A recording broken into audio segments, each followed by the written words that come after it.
ملک بھر کے تعلیمی اداروں کی طرح ضلع کرم کے بڑے شہر صدہ کے بڑے تعلیمی ادارے گورنر ماڈل اسکول صدہ کے طلباء اور اساتذہ نے بھی اپنے مظلوم کشمیری بھائیوں کے دکھ اور غم میں شریک ہو کر ان کے ساتھ یوم یکجہتی کشمیر منایا اور کشمیری بھائیوں کو پیغام دیا کہ آپ اپنے جدوجہد آزادی میں اکیلے نہیں ہیں، ہم پاکستانی اور خصوصاً قبائلی بچے آپ کے شانہ بشانہ ہیں۔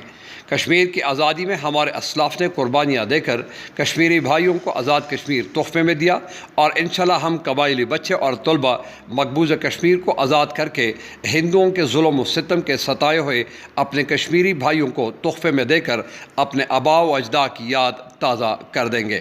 حکومت ہمیں اجازت دے پھر دیکھیں کہ قبائلی عوام آزادی کی اس جدوجہد میں ہراول دستہ ہوں گے۔ اس موقع پر اسسٹنٹ کمشنر زاہد یونس اور پرنسپل محمد جمیل نے بھی خطاب کیا۔ انہوں نے کشمیر کی تازہ صورتحال پر روشنی ڈالی۔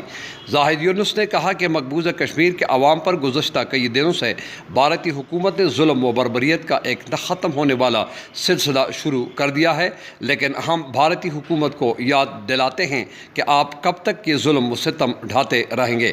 کشمیر پاکستان کا حصہ ہے اور رہے گا، اور دنیا دیکھے گی کہ موجودہ صورتحال مقبوضہ کشمیر کی آزادی کا سبب بنے گا۔ اس موقع پر بچوں نے کشمیر بنے گا پاکستان اور ہم لے کے رہیں گے آزادی کے نعرے بھی لگائے۔ محمد جمیل، آج نیوز، صدہ، کورم۔